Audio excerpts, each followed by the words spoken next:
to my kitchen. I am Peter Sidwell. Here I'm ready to cook. Now, I've got a little treat for you. We've got a brand new 3-part series on really healthy cooking. Now, I've been working with California prunes for many years now, and I have created all kinds of dishes that taste amazing. I've got really great health in them. But this time, I've actually got a guest with me in my kitchen.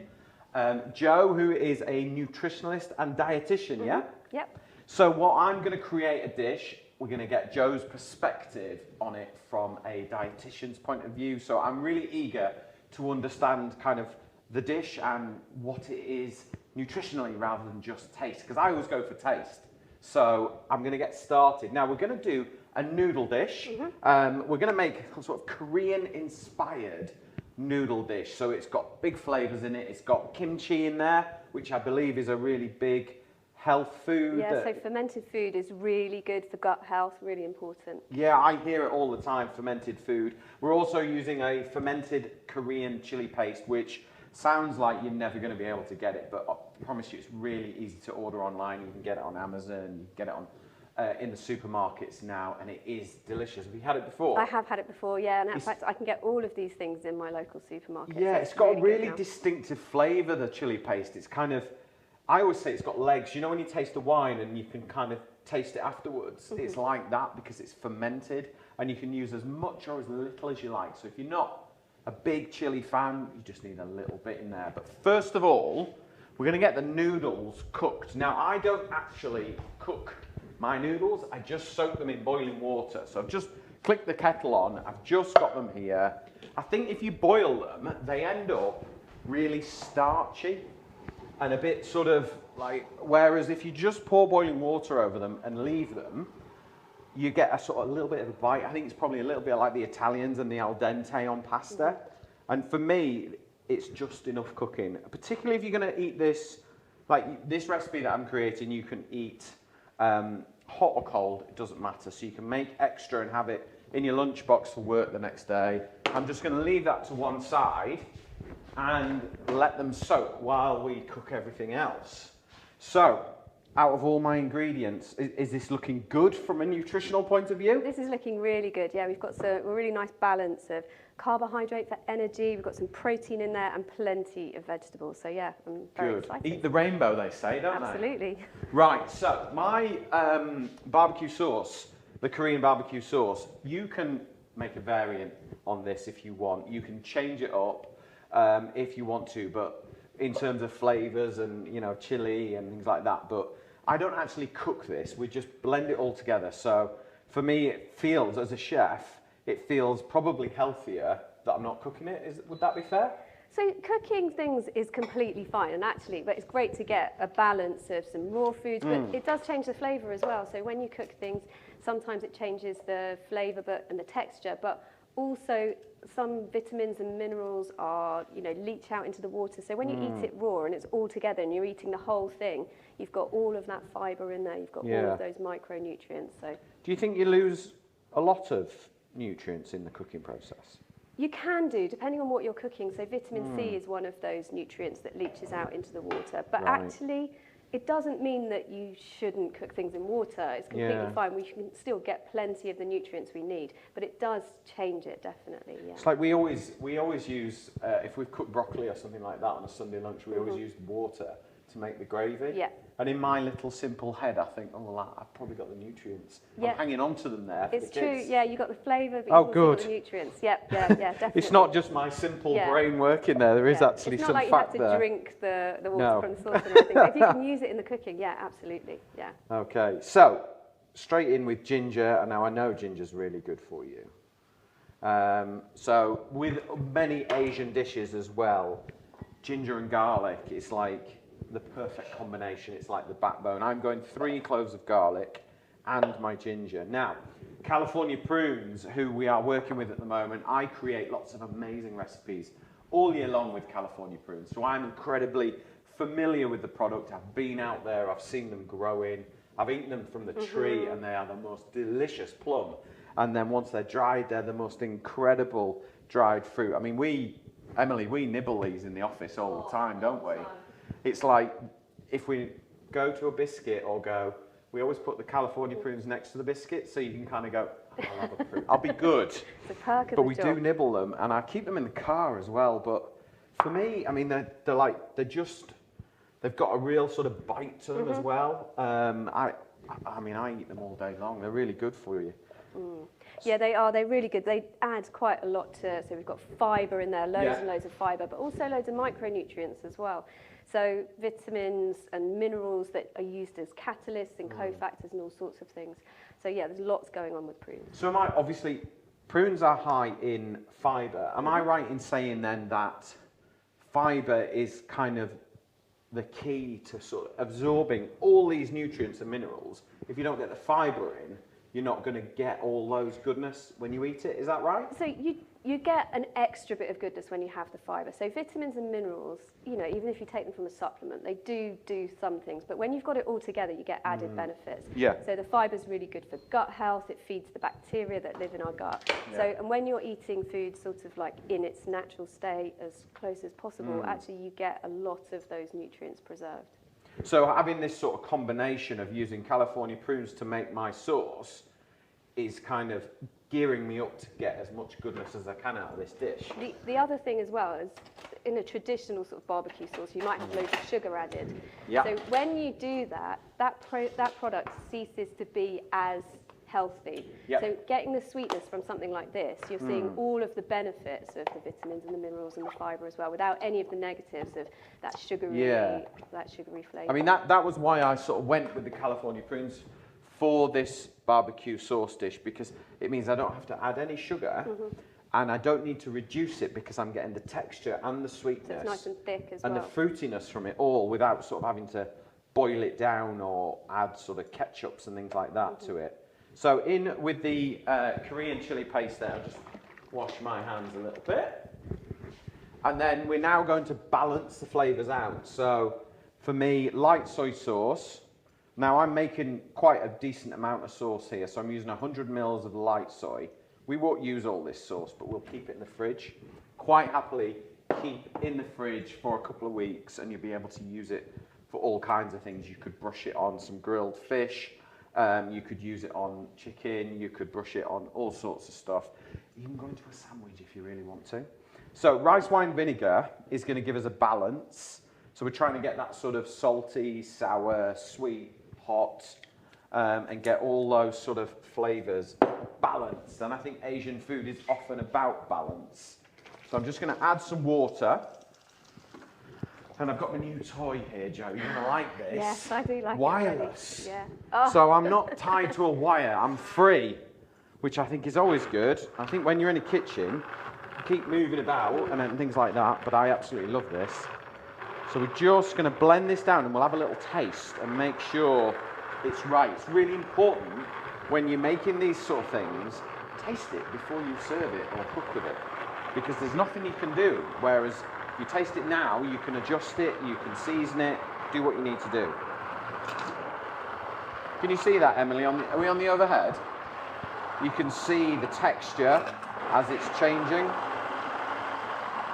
Now, Emily and I have photographed this dish already for you, and we tasted this yesterday, didn't we? Really, really nice sauce. Really good. Good for barbecues as well this summer. Really nice way. And I find, like, for the kids and things like that, using this kind of a barbecue sauce is way better for them than sort of buying it from the supermarket. Yeah. And they never know. Yeah. So it's got that massive sort of injection of nutritional value without them even knowing. And also really simple to make. Yeah. Really simple. I mean, if I can do it, it's got to be simple, hasn't it? You know? It's got to be easy. My kids are really into noodles as well, so normally they'll just douse it in soy sauce, but if I offer them this, little do they realise. And do your kids like the spicy? They're getting there. Yeah. Pops is 14 and she's just sort of moving to a little bit of spice. She absolutely loves Wagamama's. It's her favourite restaurant. So this kind of food is like where she's at the moment. Whereas my son, who's 10, he's sort of leaning towards curries, and they have curry at school and stuff like that. So yeah, they're getting there. They are getting there. They're pretty good, really. So would you like to try? I See what you would think. indeed like to try. Have a little taste, and this is where we can make adjustments. That's so nice. The ginger's really nice, but the prunes have got such a good texture in there. It's quite really savoury delicious. as well, It's isn't really it? Savoury, yeah. You know, it's given that real... Yeah. And I can see this as an application working all kinds of different places in the kitchen. I mean, you can use it for so many different things. So, we're all looking good so far, yeah? Yep. Good, right. Okay, so, going to get the wok on. A little bit of olive oil in there. Not a lot, because it's a very non-stick pan, so we don't really need loads of oil. And then we're just going to get things going. So, kale, sprouting broccoli, red onion is kind of where I'm going to go with the vegetables on this. Yeah, from a health perspective, this is actually a really nice recipe. So I said it's well balanced with carbs and protein and lots of vegetables, but also there's some really nice nutrients in here.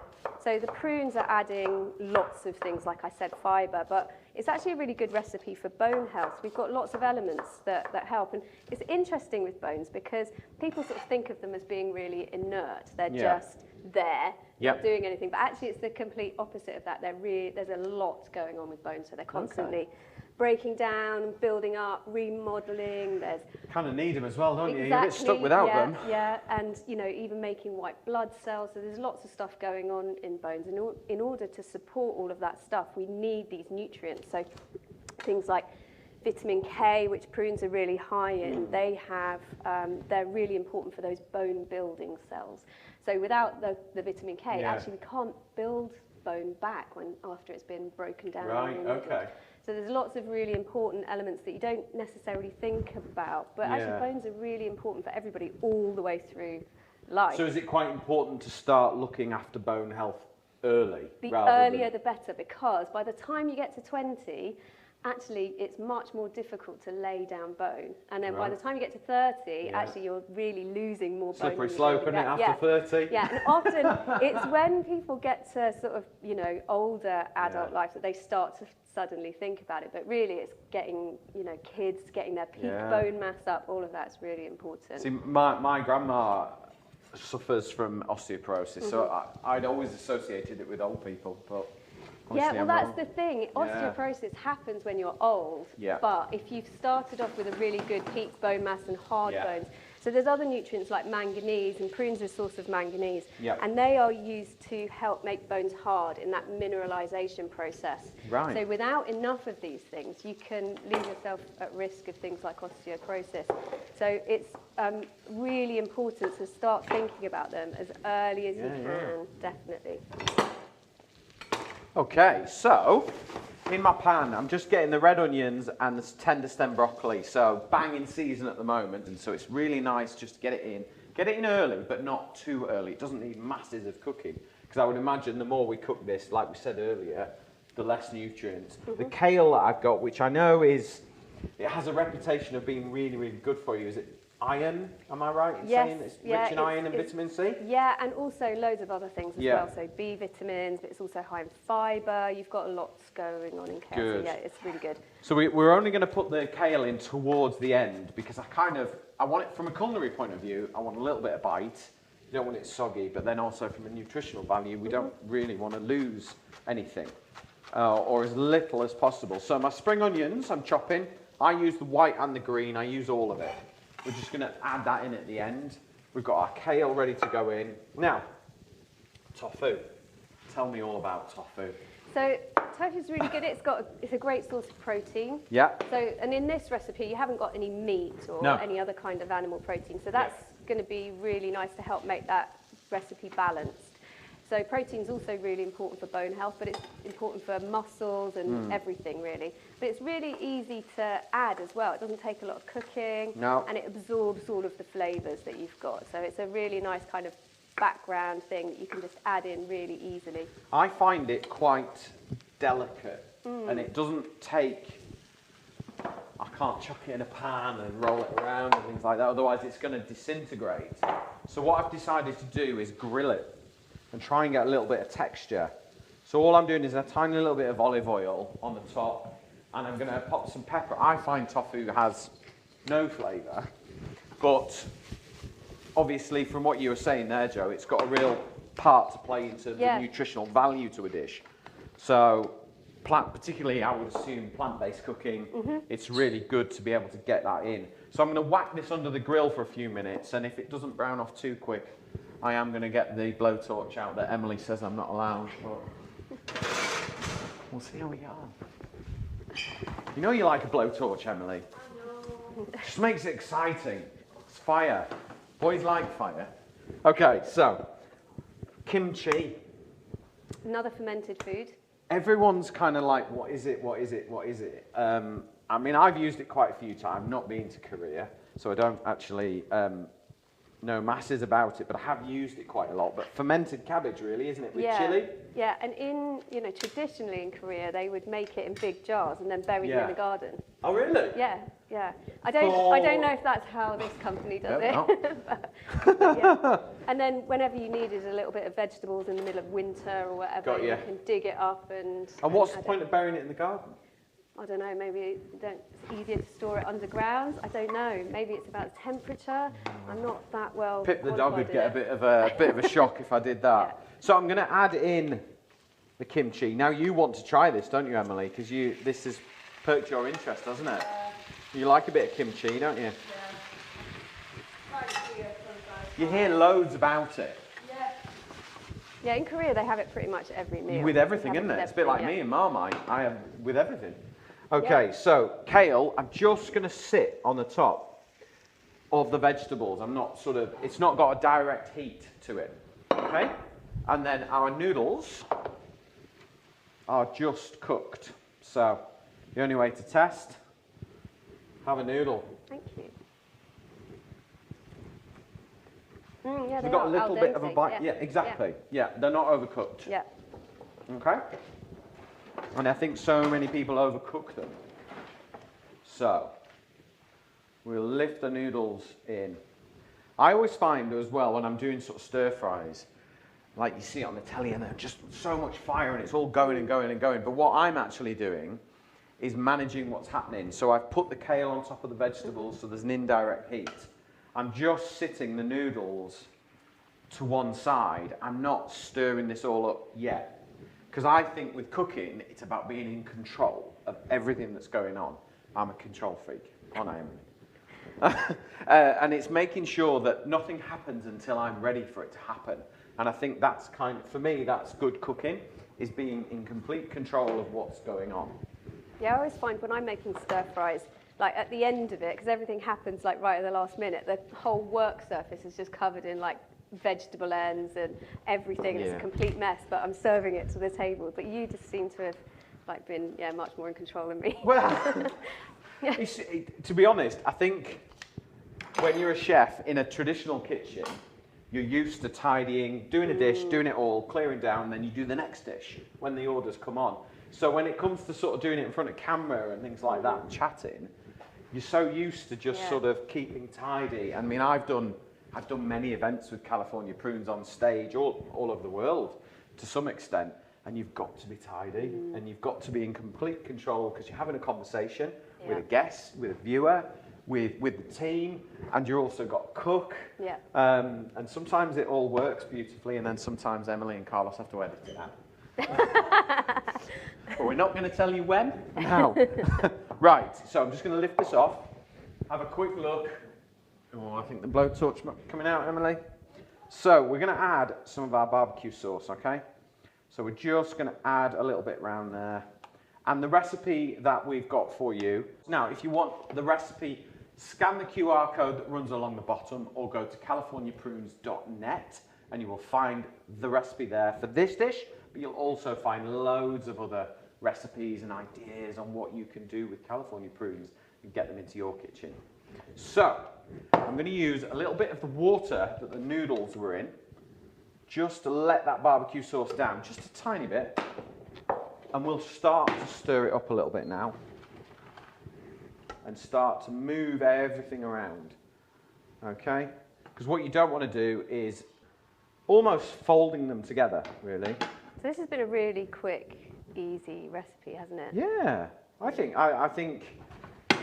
quick and easy is a really great place to start with it all. I think if you are too ambitious and make so much work for yourself, My dad always said, planning and preparation prevents poor performance. We're always planning, whether it's recipes, filming, whatever it might be. It's that planning and always, you know, plan for success.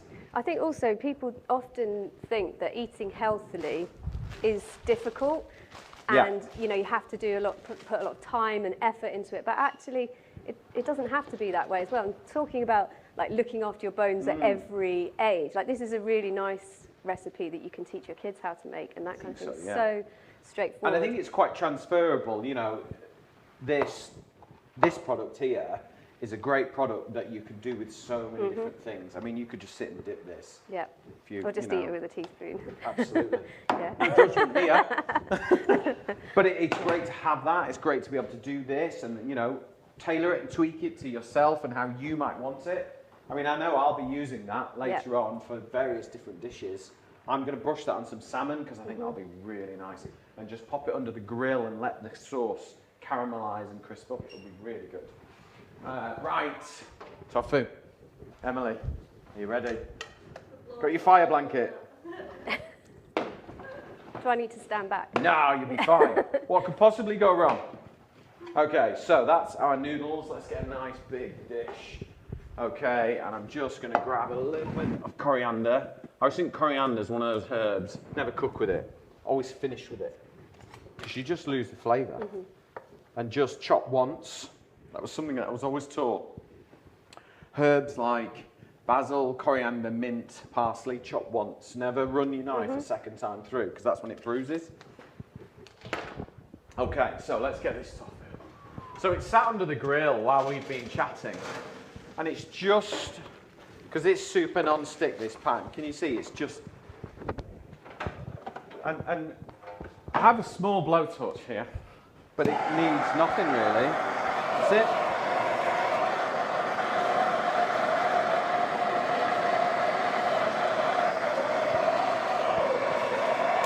So you could just grill it for longer if you wanted, or if you had a smaller sort of culinary blowtorch.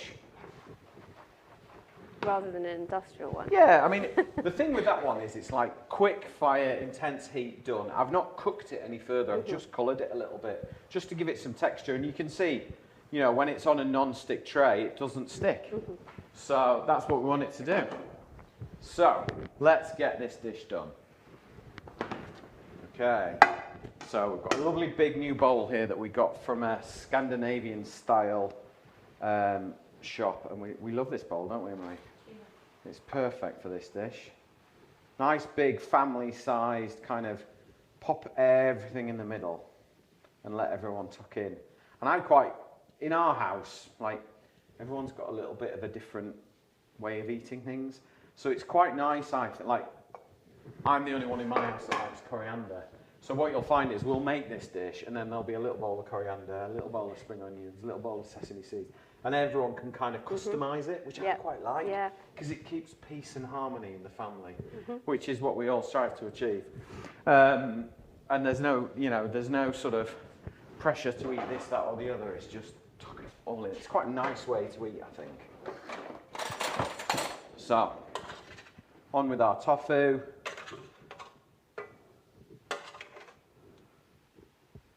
In it goes.